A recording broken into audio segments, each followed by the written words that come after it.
Can you tell us a little bit about why you've come today? I feel very strongly about the wars. I feel very strongly that we shouldn't be there. I don't think that bombing people into agreeing with us is what we ought to be doing at all. I don't think it's an answer for anything.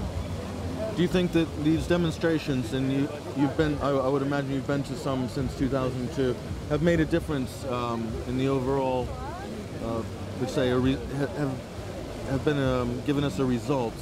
No, not really, to be honest, but there's nothing else I can do. What else can I do in a democratic system? I've spoken to my MP, I go to my demonstrations. What else can I do? Blow myself up? Hopefully not. How do you see the media, certain elements of the mainstream media's role in promoting the war agenda in the run-up to a war, which I'm sure you've seen since 2003? I think it was absolutely crucial. I recently attended a Media Workers Against the War conference in London addressing that very issue, and I think it was very clear that the media made a big mistake in the run-up to war, and the weapons of mass destruction 45-minute dodgy dossier was absolutely crucial in leading Britain into war, certainly, and it seemed to have come from one source that was not scrutinized and not debated, not criticized.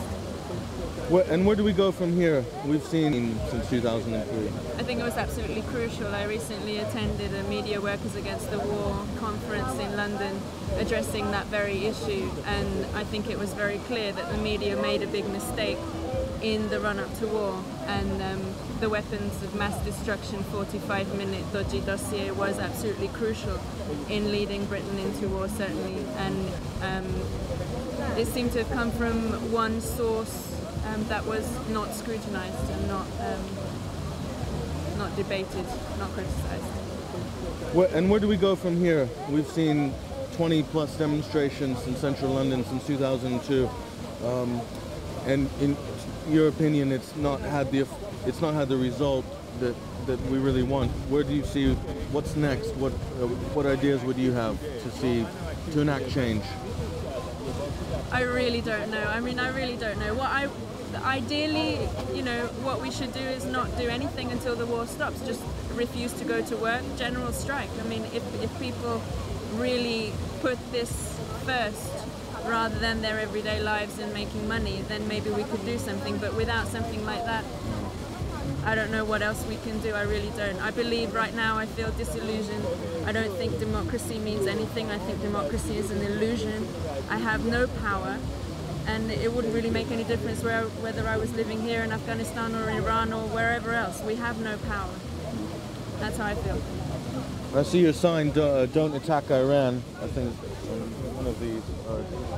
Do you is that a foregone conclusion, or are you afraid that that this is something that's going to happen within the next year, a preemptive strike on Iran? I am afraid that will happen. Yes, it seems to be the fact that we haven't learnt much since what happened in Iraq. It seems the same stories are coming out in the media. Iran is being blamed for various things, and it looks like that's the way it's headed. Hopefully it will be much more difficult now to get international support for a war like that, and I'm hoping that it won't happen.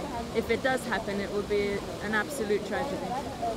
As far as the United States is concerned, do you think that Britain's political support of an attack on Iran is really important for the United States? Hence, that a demonstration like this today can go a long way in stopping that event from happening in a year. I don't think I really know enough about that to comment. I think my gut feeling is that America will do whatever, the US will do whatever the US decides to do. And whether the UK is with them or against them really makes no difference. Would you be willing to come out every day on the streets and demonstrate until the war stops? If I thought it made a difference, yes, maybe, but I just don't think it would make any difference at all.